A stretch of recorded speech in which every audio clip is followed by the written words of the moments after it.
จ้าเอาควายเขาเลี้ยงหมายบริชักยาวิตามินนั่นเนาะโอ้อะไรจุดงเฮ้ยดงจ้ะเอางอยเด้อเนาะ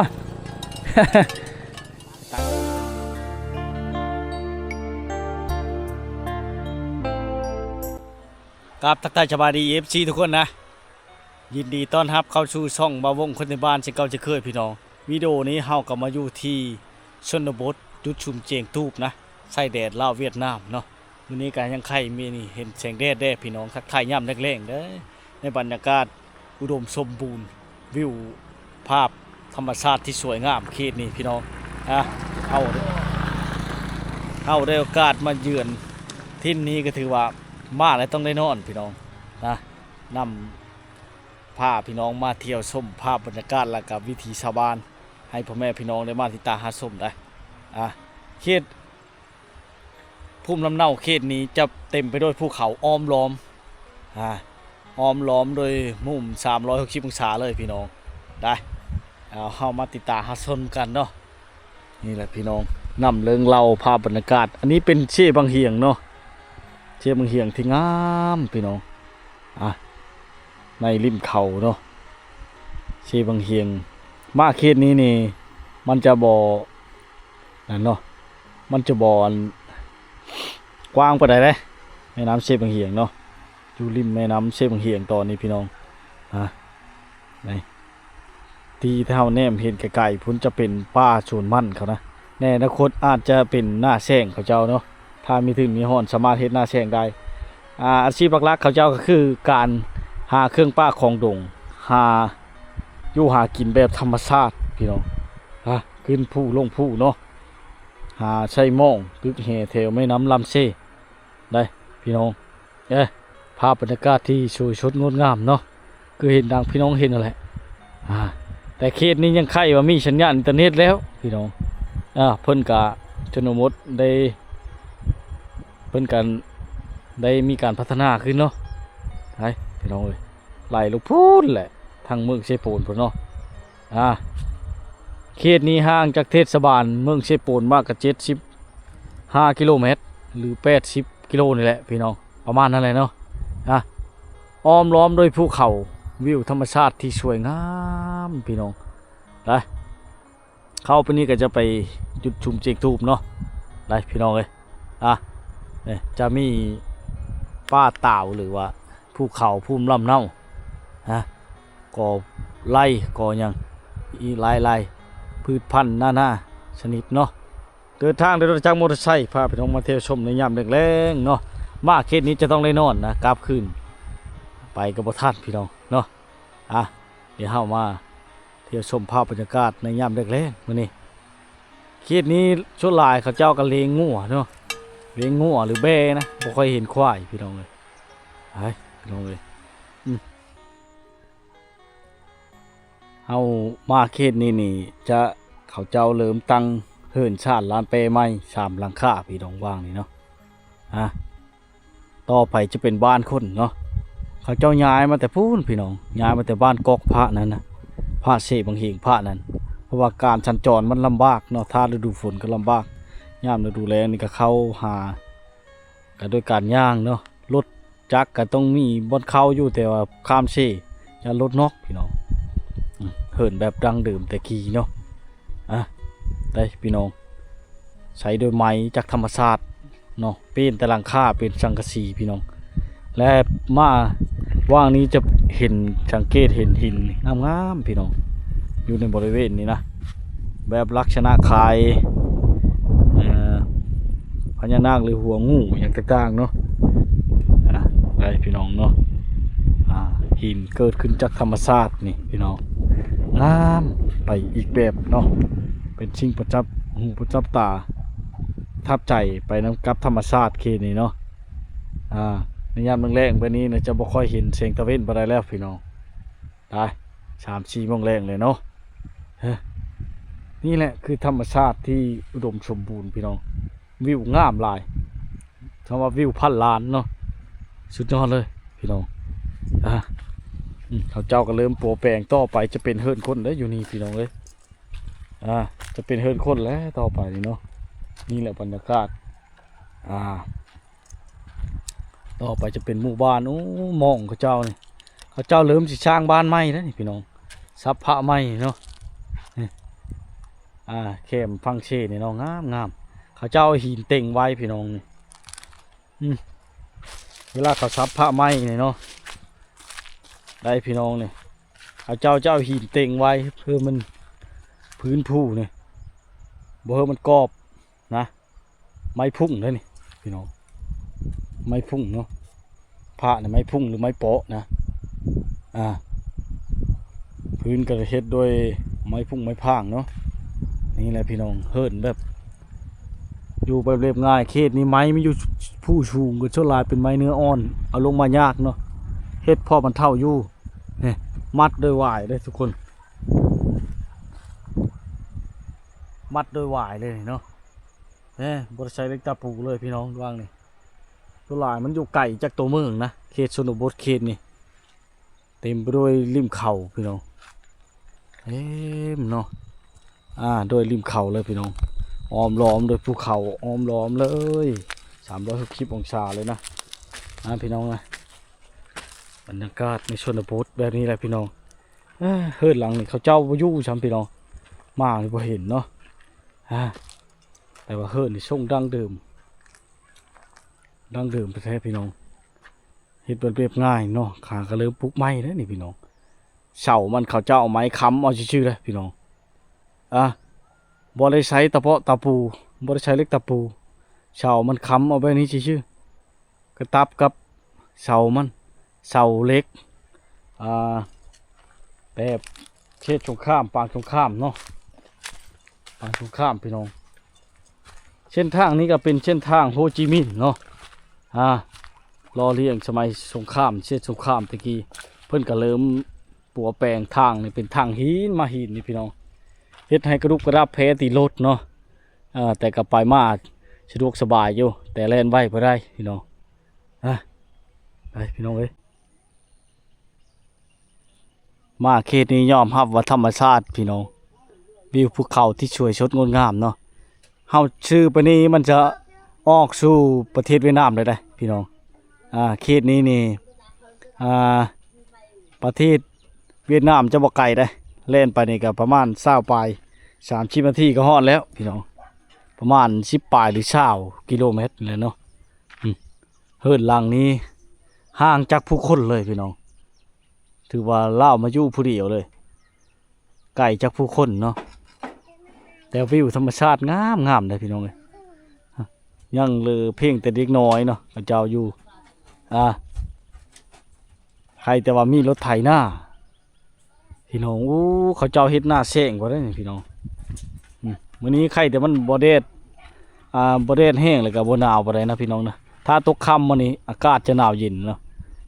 เด็กน้อยก็เจ้าบ่เคยเห็นก็เจ้าออกมาเนาะนี่แหละพี่น้องธรรมชาติในชนบทเนาะบรรยากาศเขาเจ้ามาแต่ให้แต่หน้าเลยพี่น้องเก็บพักมาพร้อมเนาะงามแล้วเขาบ่ได้เนาะว่าหาก้อนหน้าก็เริ่มดำวันนี้งามเลยได้ช่างผักกาดเราไปเก็บพักบ่เก็บพักขึ้นมาอยู่ผู้เดียวเลยตั้งได้หลายปีเลยบ่เกินเนี่ยแม่น6 ปี6 ปีแล้วพี่น้องเราอยู่เนาะเต็มเลยเนาะอยู่กับลูกกับเมียนี่แหละพี่น้องบรรยากาศเนาะในชนบทมองเต็มอยู่เนาะเป็นเฮิร์นเก่าแก่แต่หลังเดียวแต่ว่าหลังใหญ่แน่พี่น้องพอได้แก้ไขเนาะแต่บ่มีไฟฟ้าใช้บ่ได้ไฟฟ้าใช้ช่องหลังพี่น้องเป็นช่องหลังคาเด้เป็นหมู่บ้านเล็กๆหลังเขาเนาะหมู่บ้านหลังเขาพี่น้องเอ้ยยังต่ำเขาอยู่ดังเดิมเนาะตะกี้นี่เลยอยู่บ้านอยู่ช่องที่เฮาแบบนี้แหละพี่น้องเลย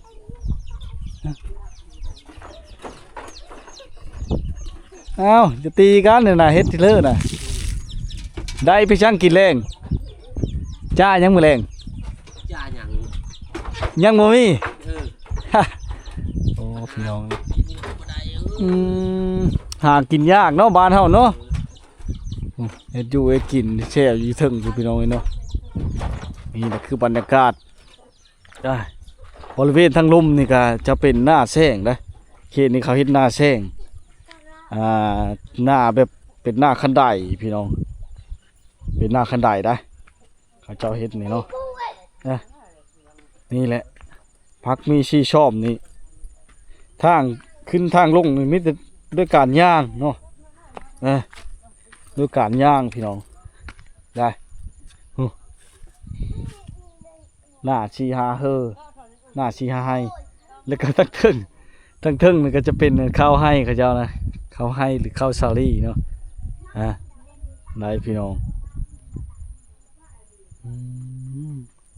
ยอมรับว่าวิวธรรมชาติที่สวยงามพังนั้นก็จะเป็นป่ามันต้นเนาะเป็นป่ามันต้นพี่น้องป่ามันต้นป่าเข็มปลูกมะนัดไปพร้อมนี่แหละคือบรรยากาศในชนบทถ้าเราได้มาสัมผัสแล้วมันก็มีความสุขไปอีกแบบพี่น้องเนาะไรพี่น้องเลยจะมีสะพานน้อยๆเนาะไต่ไปมาหาสู้สะดวกสบายพี่น้องเลยหอยแม่น้ำนี่จะบริการบกแห้งเลยนะมันแยกมาจากเช่พี่น้องเกี่ยวพูนเนาะตะกี้คือจะเป็นเช่ไหลลัดมาทางนี้นะอันนี้ก็สะดวกสบายเนาะนี่ก็สะดวกสบายแล้วพี่น้องนี่เนาะวิวธรรมชาตินี่ยอมรับพี่น้องงามมันมากเลยพี่น้องมากินน้ำธรรมชาติที่ยังคงอุดมสมบูรณ์นี่แหละพี่น้องมันเมยนี่ที่มันมาเฮาหนูมาแต่เฮาหนูเลยพี่น้อง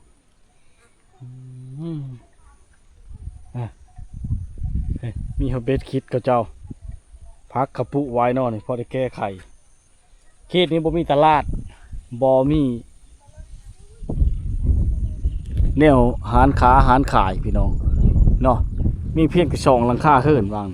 ต่อไปทางกะอีกช่อง3หลังคาแต่บ่มีคนอยู่เนาะกำลังเริ่มสร้างก็สิแม่นย้ายมาแต่บ้านกอกพุ่นเลยพี่น้องบ้านกอกจะอยู่พังเซบางเคียงพังนั้นนะเฮ็ดให้ยุ่งยากเนาะเขาเจ้าก็เลยขึ้นมาพี่น้องเอ้ยนี่แหละคือบรรยากาศในชนบทน้ำหน้าแซงก็มีข้อดีแบบว่าเฮาบ่ได้ดูดใส่นะพี่น้องเป้งมาใส่เลยน้ำลายเขตนี้น้ำลายถ้าเขตนี้ได้จะบ่มีการบกแห้งเลยแต่ว่าสามารถเฮ็ดได้แต่หน้าแซงหน้าปีเฮ็ดบ่ได้พี่น้องเนาะการสัญจรกับหนทางจุฬาก็จะเป็นรถจักรมอเตอร์ไซค์เนาะพี่น้องเอ้ย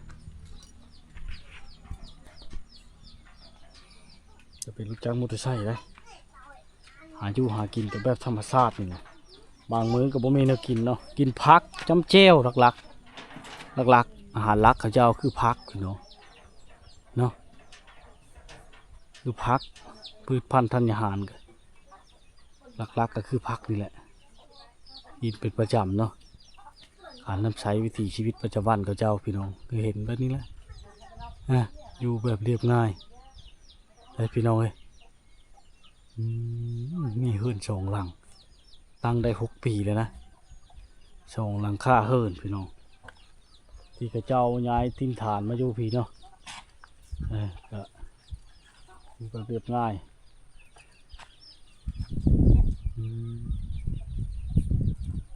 เลี้ยงไก่ไปพร้อมได้พี่น้องเลยแล้วมีการลิ้นล่นอย่างเนาะมีมาอยู่น้ำพร้อมพี่น้องในเฮิรนละเนาะสะดวกสบายไปอีกแบบนอนแต่วิวงามมาเขตนี้เนาะพี่น้องยอมรับว่าวิวธรรมชาติงามหลาย เอาเดี๋ยวมาเบิ่งมาส้มมาเห็นกันเลยเนาะ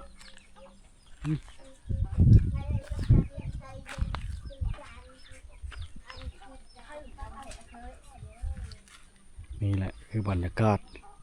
ในชนบทที่ห้างไก่ซอกลีกเลาะไปเรื่อยๆพี่น้องส้มบรรยากาศเนาะในยามแรงๆนี่แหละบ้านเฮามีความสุขไปอีกแบบพี่น้องเว้ยยามแรงแบบนี้เขาเจ้าเอาควายเข้าแรงได้พี่น้องโอ้คือว่าบ่มีควายพี่น้องมีเฉยเลยบักงามๆนี่เนาะเคาะกระติดกับภูเขาเลยพี่น้องติดกับภูเขาเลยมึงจะโตงามๆตัวพี่ดีงามโอ้สี่โตพี่น้องนี่แหละคือบรรยากาศเนาะในชนบทว่าจะได้เลี้ยงได้เห็นนี่ก็ได้เขาจะมันไปไก่เนาะเห็นแล้วพี่น้องเนาะ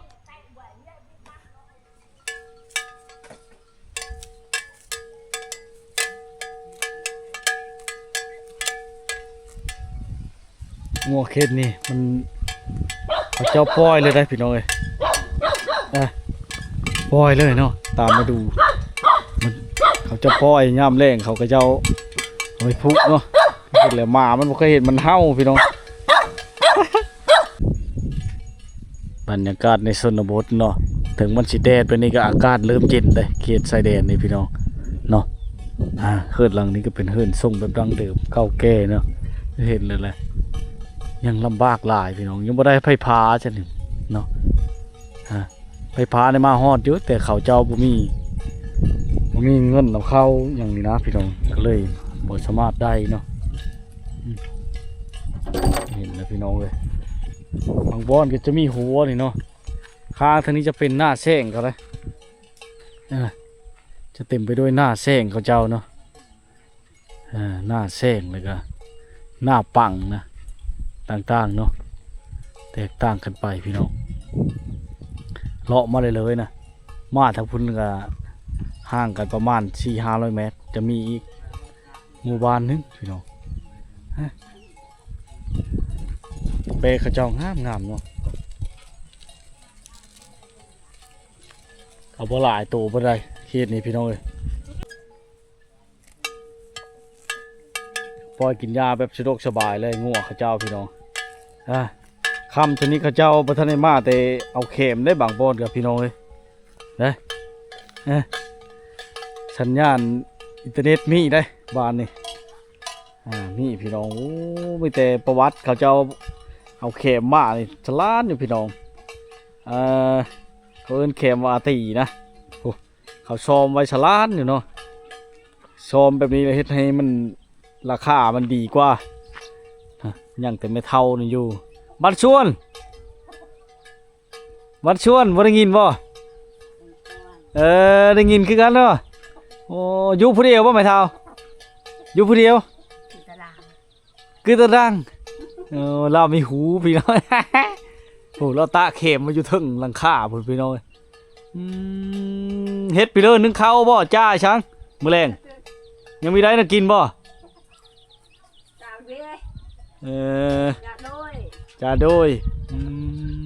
อยู่แต่ไหนพี่น้องเนาะโดยเป็นน้ำโพมใส่ให้ลูกหลานนะไม่เท่าเนาะเล่าบอกเขาค่อยเข้าใจไปเลยชั่วลายหูประชาเป็นน้ำลายในเคนี่พี่น้องนี่เนี่ยจะมีชาติเราได้เฮิร์นคือจะเฮิร์นหลังนี้ก็ยังโชคดียังเป็นเฮิร์นขั้วอะไรก็มีเฮิร์นนอนนำเนาะโอ้บริติดกันได้ในนอเฮิร์นเนาะหลังจากขึ้นเฮิร์นใหญ่ก็ลงพี่ขึ้นพุ่นเนาะโอ้บางโยมบางจอมเฮ็ดในสมัยสงครามบ่ได้เนาะไม่เท่าเนาะเห็นป่ะ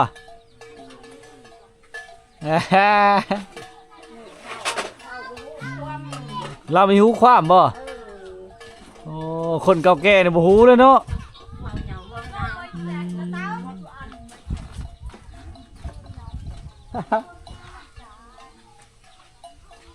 มีแต่เข็มเขาเจ้าทั้งหมดพี่น้องตาทั้งลุ่มในงัวกินเขาเจ้าจะได้หื้อเขาได้นี่ตาอยู่หลังคาคะแนนจนมันแห้งเลยพี่น้องเลย นี่แหละ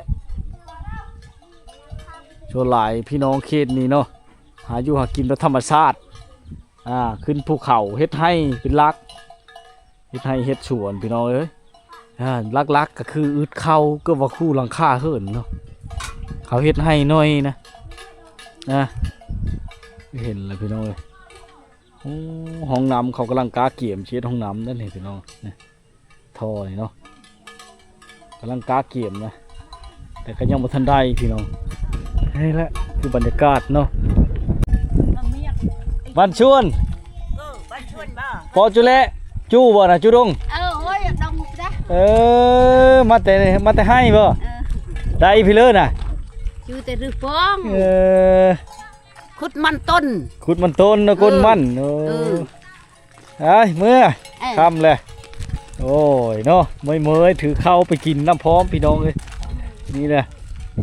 แม่เฒ่าเพิ่นมาแต่หน้ามาแต่ให้นะก้นมันเมื่อยไปดูการก้นมันแล้วพี่น้องนี่แหละบรรยากาศในชนบทบ้านเฮาเนาะได้มาสัมผัสตัวจริงกันมีความสุขไปอีกแบบนี่งัวเขาเจ้าเลี้ยงสบายป้อยเลยได้พี่น้องแต่เขาเจ้าจะเฮ็ดโหนะดอนเขาเฮ็ดหน้าแซงหน้าปังนี่เนาะเฮ็ดโหไว้ได้พี่น้องเอ้ยยันโง่เขากินเนาะงัวแถวนี้นะชั่วลายบ่ค่อยได้เห็นในงัวตัวพี่ๆนะพี่น้องเพราะว่ามันหญ้าหลายอยู่แต่ว่าเขาเจ้าเลี้ยงแบบธรรมชาติบ่ได้เกิดหัวอาหารบ่ได้เกิดเนี่ยบำรุงนี่ช่างนะหมายบ่ได้ชักยาวิตามินนั่นเนาะแบบนี้แหละพี่น้องได้ชาวบ้านเขาเจ้าเอิ้นอาจั่วพี่น้องตัวพี่งามขนาดเฮิรนลาวในมุ่งด้วยใบตองคอเนาะยังบ่ได้ไผพาจะได้พี่น้องไผพาได้มาฮอดมาถึงอยู่แต่ว่าถึงฮอดมันบ่เพียงพอเนาะก็คือเห็นนั่นแหละการยังได้ให้ได้เบิ่งได้ชมเนาะปัจจุบันนี้ก็ยังมีอยู่อันมุ่งใบตองคอเลยพี่น้องเฮิรนลาวนี่เนาะถือว่าลำบากหลายนะบ้านชวน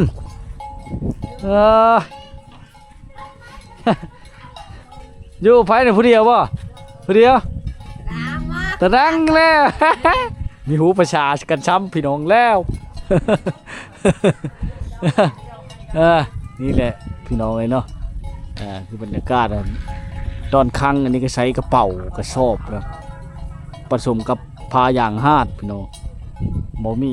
ประตูประตางเนาะเขาเจ้ามีแต่เฮ็ดด้วยไม้มาจากภูเขาทั้งหมดเลยเขาเจ้าเฮ็ดนี่นะเฮิรนเราเนี่ยเฮ็ดแบบธรรมชาติโชว์ลายบ่ค่อยได้ใช้ตะปูเลยใช้ตะหวายมามัดกับพี่น้องเลยได้เฮิรนหลังนี่กันเนาะชนบทให้ได้เบิ่งได้ชมอยู่เฮิรนเก่าแก่บูห่านมุ่งโดยใบตองคอเลยพี่น้องเลยมุ่งโดยใบตองคอเนาะนี่แหละคือบรรยากาศในชนบทได้มาสัมผัสกับตัวจริงเลยกันม่วนไปอีกแบบพี่น้องมีความสุขไปอีกแบบนะใบตองคอเนี่ยเขาเจ้าเอามามันแล้วดูเดิน1 เดือน2เนี่ยเขาเจ้าเอามามันมา1 โมงเข้านะพี่น้องเนาะใบมันได้ประโยชน์มันจะคล้ายๆกับใบตาลอย่างนี้แหละแต่กระบอกแม่นใบตาลเนาะเป็นใบตองคอพี่น้องงามเลยเขาสังเกตมึงเนาะเขาสังเกตมึงบักงามเลยถือว่ามีความทนทานในกว่าหญ้าแพะหญ้าข่าบ้านเฮาเนาะกว่าหญ้าแพะหญ้าข่าบ้านเฮาได้พี่น้องนี่แหละแต่ละมือการชันจรเขาเจ้าด้วยการย่างบ้านชวนมาแต่เวียกบ่ไม่เมื่อยเนาะผู้ทั้งนั้นไปตักน้ำกินเลยพี่น้องโอ้เขาเจ้าไปตักน้ำกินห้อยเมยกระตุกนี่ได้ประโยชน์แท้ๆได้พี่น้องเขตนี้เนาะง่วงเขาเจ้านี่ปล่อยไปสบายเลยเนี่ยเขากินข้าวกับบุไรเขาเจ้าเฮ็ดโหดีอยู่แล้วลงขึ้นดาวตะนางน้ำพ่อค้าเนาะมาใส่ไปพี่น้องบ่ให้หมูบ่ให้งัวให้เบออกไปเนาะบรรยากาศยามแรงๆวันนี้เขาเจ้าจะไปตักน้ำนะตักน้ำกินน้ำลิ้นพู้นแหละไหลมาจากภูเขาเนาะเขตนี้มันก็บ่ได้ท่อถึง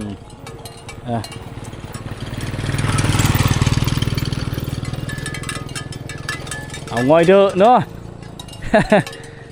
ตักน้ำพี่น้องพูดแหละมาแล้วเราก็ห้ามมาเลยในยามกับคำจะน้อยโชลาจะเป็นเวียกผู้หญิงกับเจ้าได้บ่มีวัดว่าห้ามได้เคดีพี่น้องเลยแต่ว่ามีภาพธรรมชาติที่สวยงามเนาะบนภูเขาอ้อมล้อม360 องศาเลยพี่น้องเหตุนี้เนาะ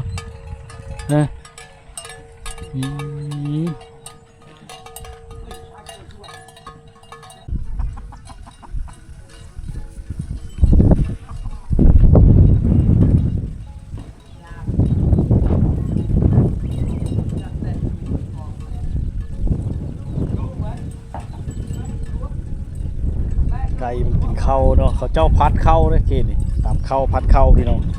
เนาะเจ้ามาแต่ที่มันมาแต่ก้นมันพี่น้องเชื่อรถไถนาเนาะผู้โชว์ลายก็บ่ค่อยมีคู่เฮิร์ดเลยรถไถนาพี่น้องเลย4-5 หลังคายังเห็นหลังคาหนึงนะโชว์ลายแถวนี้เนาะตีนมันก็เริ่มลุยแล้ววันชวนยังเลี้ยงงัวบ่เนี่ยเลี้ยงอาจั่ว มันแบะ เบิ่งแบนเนมเบไปวังใดดำๆนะบ่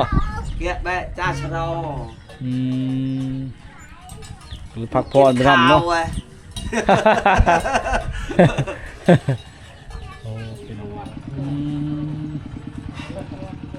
หานขาบ่หรือเฮิร์นบ่เนี่ยเฮิร์นบ่ดงคือกันเนาะคิดว่าหานขามันจะขายหานขาโอ้กระบะเตน่าบ่เนี่ยกระอองกระผ้านี่เนาะ มาเด้ ให้ มัน กุนมันโอ้เขาเจ้าใส่นี่ถือว่าได้ประโยชน์หลายอย่างเลยพี่น้องอองพื้นมันก็ใส่นี่เนาะพื้นก็ใส่นี่ได้ออกมาเนาะเริ่มหนาวแล้วอากาศสนี่เนาะผู้ปีกไผ่เลยพี่น้องแล่นลิ้นแล้วผมพี่น้องไปแล้วอากาศงามจังเลยโอ้ได้ยังนี่มันมิ้นแก้วพี่น้องมาแต่ให้แล้วเนาะพอได้กินเขาไม่ได้ขายป่ะเขาไม่ได้ขายประมันเนี่ยเขาไม่ได้มาขายป่ะ ตัวนี้เด็ดท้าย แถวบ้านท่านไม่ได้ขายเนาะ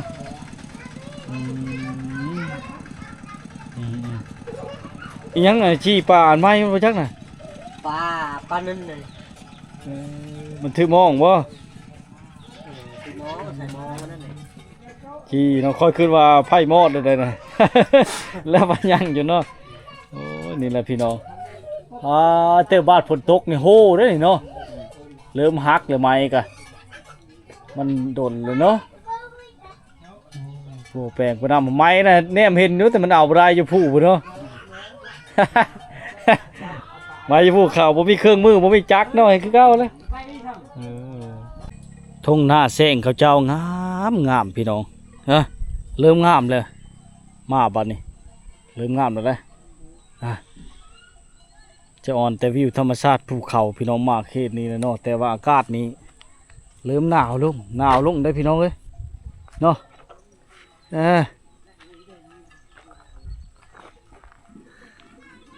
บ่ได้ขึ้นเอาแคมบ่บ่นี่